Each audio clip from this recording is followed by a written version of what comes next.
Hello friends, कैसे हैं आप सब। आज मैं बात करने वाली हूँ गुस्से पे, कि हम गुस्सा करते हैं तो क्या होता है और उसका क्या प्रभाव पड़ता है। इसको भी फिर एक छोटी सी स्टोरी से समझते हैं।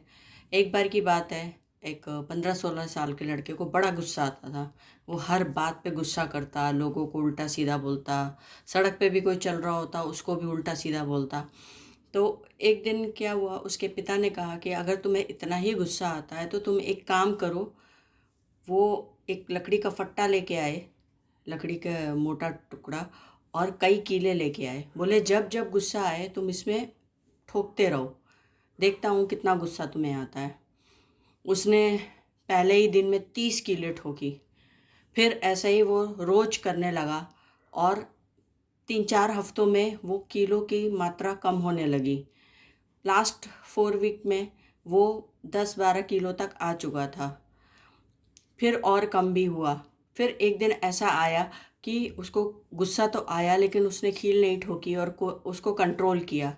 फिर उसके फादर से पूछा कि अब मैं शायद अपने गुस्से पे कंट्रोल करना सीख गया हूँ।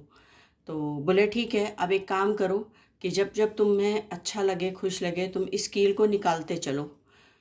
इसने ऐसे ही किया, लेकिन इस काम को भी उसको करने में 6 हफ्ते लग गए। और जब उसने सारी लकड़ियों में से वो कील निकाल ली थी तो फिर फादर के पास गया और उसने बोला कि अब मैं ये भी समझ गया हूँ और मैंने वो सारी कीलें निकाल दी हैं।